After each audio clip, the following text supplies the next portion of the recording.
फूट फूट कर रोया व्यापारी। डीसीपी मदने ने की पीड़ित व्यापारी की मदद।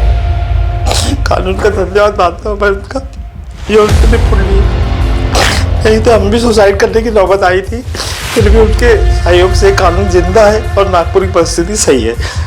सदर पुलिस का रंगूनवाला बंधुओं पर आशीर्वाद। 1 साल से सदर पुलिस पीड़ित व्यापारी को कर रही थी गुमराह। रंगूनवाला को पुलिस का सहारा, जिसके कारण पीड़ित को 1 साल तक मामला दर्ज कराने में करना पड़ा बड़ा संघर्ष। सदर पुलिस की थी रंगूनवाला तवक्कल बंधुओं के साथ साथ। पुलिस आयुक्त अमितेश कुमार क्या सदर पुलिस पर करेंगी कार्रवाई? ऐसे ही पुलिस कर्मचारी और अधिकारियों के कारण बढ़ रही है आपराधिक गतिविधियां। दुकान खाली करने के बदले में हफ्ता वसूली किए जाने का मामला सामने आया है। इस मामले पर सदर पुलिस ने चर्चित हरीश आरिफ रंगूनवाला और उसके भाई जैन रंगूनवाला को गिरफ्तार किया। कहा जा रहा है कि इस रंगूनवाला बंधुओं से कई व्यापारी परेशान हैं। अपनी पहचान और बदनामी का डर दिखाकर ये रंगूनवाला बंधु जबरन वसूली करते हैं। ऐसे ही मेट्रो अस्पताल के पास दुकान चलाने वाले अजहर अली ने सदर पुलिस स्टेशन में ये वसूली ब्याज हरीश रंगूनवाला तवक्कल के खिलाफ मामला दर्ज किया है। आरोपी बच्चों को किडनैप करने की धमकी देकर पैसों की मांग करता था। लाखों रुपए ऐंठने के बाद भी पैसों की मांग से त्रस्त होकर व्यापारी सैयद अजहर अली ने आत्महत्या करने का मन बना लिया। लेकिन डीसीपी मदने ने व्यापारी की ओर मामला दर्ज हुआ है। क्या कुछ कहा व्यापारियों ने, सुनिए। मेरे साथ में जो है इसने हरीश रंगूनवाला, आरिफ उसका बाप है, हरीश रंगूनवाले का, उन दोनों ने मिल के मेरे साथ बहुत बड़ी धोखाधड़ी की है। मेरे को 10-11 लाख रुपए से उतार दिए हैं। मेरा उसमें तवक्कल सेल्स के नाम से उनका है और मेरा कश्यप एंटरप्राइज से मैंने किराए पे दुकान लिया था, जिसका मेरे को उन्होंने अपना किराया बाकायदा बगैर रसीद के किराया लेते थे और मेरे से फ्रॉड किए। लॉकडाउन का पीरियड था, बंद चालू में मेरा एक बार माल जब्त करके ताला मार दिए और मेरे से 2 लाख रुपए का चेक लेके उसको 138 केस बनाए उन्होंने और बाकायदा हमारे बच्चे को किडनैप किए और उसके एवज़ में उससे मैंने 5.5 लाख रुपए उन्होंने मेरे से वसूल किए। 3,70,000 का उन्होंने हिसाब निकाले ज़बरदस्ती का और मेरा 4-5 लाख का वो हिसाब बनता था। इसमें गणेश जामदार पीआई शांति नगर, उसने अपने उनसे सेटिंग करके वहाँ रिपोर्ट डाले और मेरी रिपोर्ट को एनसी किए 15-20 दिन के बाद और उसके बीच में उसको लाके अटैक करके उनसे कुछ पैसा इरशाद अली लीडर करके है कांग्रेस का, उसके थ्रू में लेके उन्होंने उसको सेटिंग करके छोड़ दिए 10 बजे। हमको बोले तुम्हारा एनसी मैटर है, इंक्वायरी चल रही है, तुम 15 दिन हो गए, तुम 15 दिन से क्यों नहीं आए थे? हम बोले हमारा पैसा लेना देना हो गया, क्या जाए। लेकिन जब उसने चेक और डाल के ऊपर से हमारे ऊपर केस किया, हमारा पैसा हमको ही चोर बनाया और वो उन्होंने कम से कम तो भी 9 से 10 लोगों को लूटा। हमारा डी गैंग से कांटेक्ट है, ये है, सब बोले, हमको धमकी दिए, मैं मार डालूंगा, तुम्हारे बच्चों को मार डालूंगा, तुमको ख़त्म कर दूंगा, हमारा मकान तुम देते होंगे दे दो और मैं तुम्हारे सब व्यापारियों का जो भी लेन देन मैं कर दूँगा। ऐसा बोल के मेरे से कूलर 1 लाख रुपए के लिए उसको पेमेंट नहीं दिया।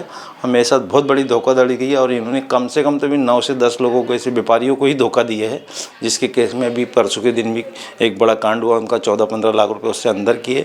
वो भी आदमी सुसाइड करने वाला था। मेरे को पुलिस वालों में इसमें सब पहले तो मेरे को सब निराश मिली, 1 साल से परेशान था, लेकिन मदने डीसीपी मदने साहब ने मेरे को कोऑपरेट किए और उस पर सीपी साहब ने भी साथ दिए। कानून का धन्यवाद मानता हूँ मैं उनका, ये उन्होंने पुल लिए। नहीं तो हम भी सुसाइड करने की नौबत आई थी, फिर भी उनके सहयोग से कानून जिंदा है और नागपुर की परिस्थिति सही है, इसलिए हमने भी अभी कानून पे भरोसा करके फिर से रिपोर्ट डाले। उन्होंने ही सहयोग किए। डीसीपी मदने साहब का बहुत बहुत धन्यवाद। उनके ही थ्रू में मेरा ये काम हुआ और मैंने रिपोर्ट डाला और मेरी FIR दर्ज हुई कल। अब जिसके अगेंस्ट में जहाँ पर जो विनोद चौधरी साहब है, वो उनसे बहुत साठगांठ है, उनका लेवा देवा है, लिहाजा उनको उनके हिसाब से उनके यहाँ विदाउट हथकड़ी उनको अंदर घुमा रहे साथ में उनको, जबकि वो कस्टडी के अंदर है। वो आप उनका भी कानून जो है उनका जो भी करना है वो करना चाहिए और आगे दूसरों को धोखा नहीं देना चाहिए। बस अब कोई गरीब बेचारा अपना सुसाइड ना करे। कुल मिलाकर यानी पुलिस आरोपी को समर्थन दी है, जैसा पीआई ने समर्थन दिया है उसका वो समर्थन नहीं होना चाहिए। आरोपी के साथ साठगांठ, फ़ोन पे बात हो रही, ये हो रही, सब हो रही है। हमने देखे, हमने बोले तो हमारे पे चढ़ाई करे, हमने बोले सामने भेजे, रिपोर्ट नहीं ले रहे थे। डीसीपी साहब का बहुत बहुत धन्यवाद, उन्होंने ही बोले तो रिपोर्ट हुई, इसलिए वो रिपोर्ट हुई। और वो ऐसे कोई गरीब लोगों को अब ना मारे, इनके पास पैसा है, ये पूरा धोखाधड़ी है। इनको मार के इसमें भी इन्होंने बहुत बड़ा कांड किए हैं। और बाजू गौरव जौहरी करके है, जौहरी वाले, उनके साथ भी उनका पोजीशन मारे। इनका काम ही है रात दिन पोजीशन मारना और धोखाधड़ी करना लोगों के साथ। लिहाजा ऐसे आदमियों को बाज़ार में खुला घूमने देना तो लोगों के लिए हानिकारक है और लोगों के लिए नुकसानदेह। कई लोगों ने जान दे चुके, जो पर्दे में नहीं आना चाहते, पिक्चर में नहीं आए, हमारे सभी के भी जो पिक्चर में नहीं आ पाए, इसलिए सब ये कांड हो रहे हैं। लिहाजा पुलिस इसमें एक्शन ले, कड़क एक्शन ले, ये हमारी इल्तिजा है। आपके थ्रू में वहाँ पहुँच जाए। आपका भी बहुत बहुत धन्यवाद। संकेत ज्वेलर्स पायल महोत्सव पिछले 2 दशकों से आपकी पसंद संकेत ज्वेलर्स, मेन रोड, बूटी बोरी। मकर संक्रांति के शुभ अवसर पर संकेत ज्वेलर्स ला रहे हैं पायल महोत्सव। इस पायल महोत्सव में हॉलमार्क पायल लॉन्च कर रहे हैं। साथ में कोल्हापुर, आगरा, मथुरा, राजकोट सभी जगह की नई फैंसी और आकर्षक पायल उपलब्ध है। इतना ही नहीं, इम्पोर्टेड इटालियन सिल्वर ज्वेलरी भी उपलब्ध है। संकेत ज्वेलर्स में पायल महोत्सव के साथ हल्दी कुमकुम कार्यक्रम का भी 15 जनवरी से 24 जनवरी तक आयोजन किया गया है।